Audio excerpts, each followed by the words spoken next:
My name is Bill Anzevino. I'm the pastor here at Christian Assembly Church, and this is my wife, Krista, and we've been pastoring here for about 32 years.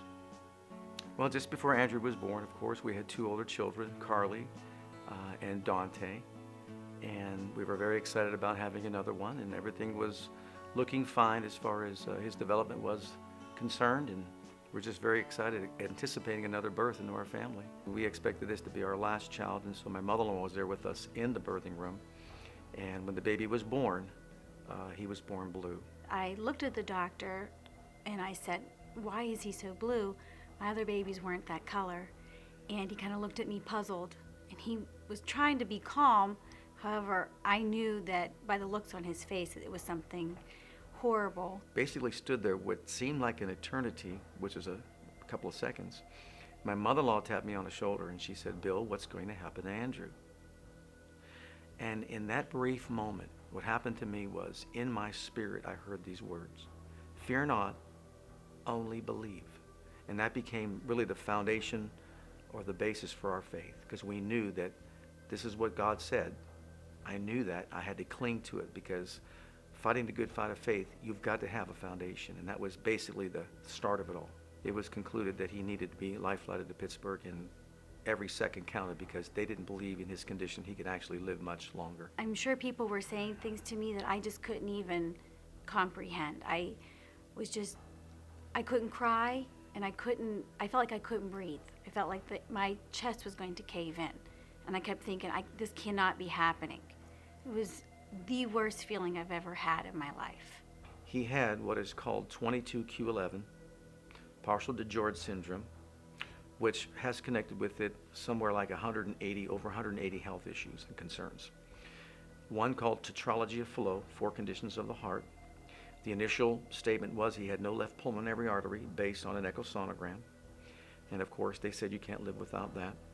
His oxygen in his blood, which should be anywhere from 95 to 100, was in the 40s and 50s at that time, which could have resulted in brain damage. They discovered he had a partial thymus. His immune system was compared to one who had AIDS, so the inability to fight off any kind of sickness or disease or infection or anything like that. His T cells, because of the partial thymus, were low. And basically, and you have to understand this is within 14 hours, if he didn't have a BT shunt put in immediately, he would not live.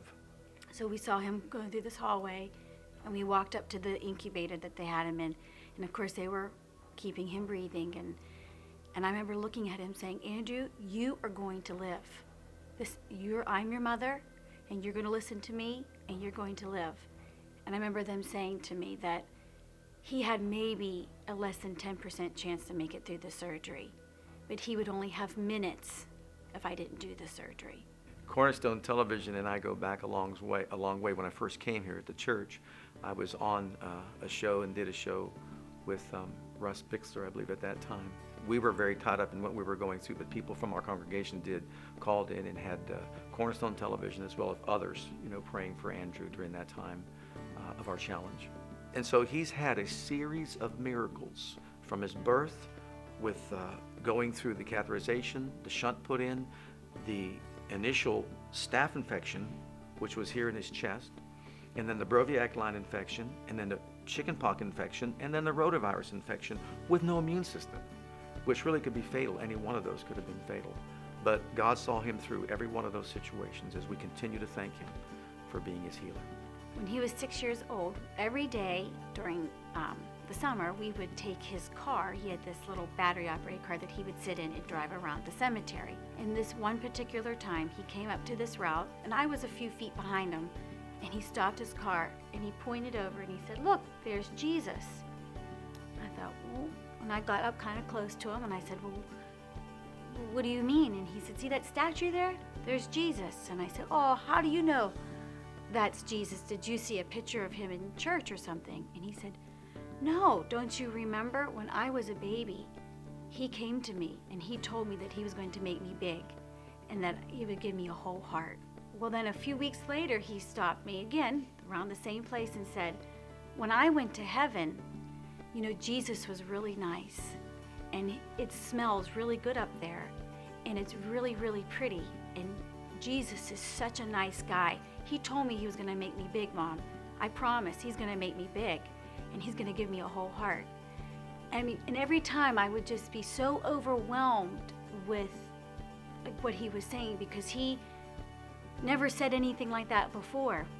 And it gives you a whole different perspective on life, to value your life and appreciate each other, just love each other, and really be there for each other, and just really consider how precious life is. And that's what it's done for us. It's changed our whole perspective on life. How do you feel, Andrew? Do you feel like you're a normal kid? You feel like you're no different than anybody else? Yeah, What did you remember of heaven, Andrew? that it was golden, That it was golden? and they have pretty trees there, They have pretty trees. and flowers and a lot of animals. Oh. How about the smell? It smells good. It smells good. And didn't you say Jesus was shiny and bright Yes. and very nice? Mm. And he loves little children, right? Yeah. Yes. These are some of the things that he shared with us about his experience in heaven. Do you want to go back? Mhm. Is it nice? Yes. Right now. You want to go Right right, now. Okay. But the thing was, we agreed with the report of God's word and exalted it above everything that we heard, which was not an easy matter, because we had to stand firm in believing that what we heard was not bigger or greater than our God.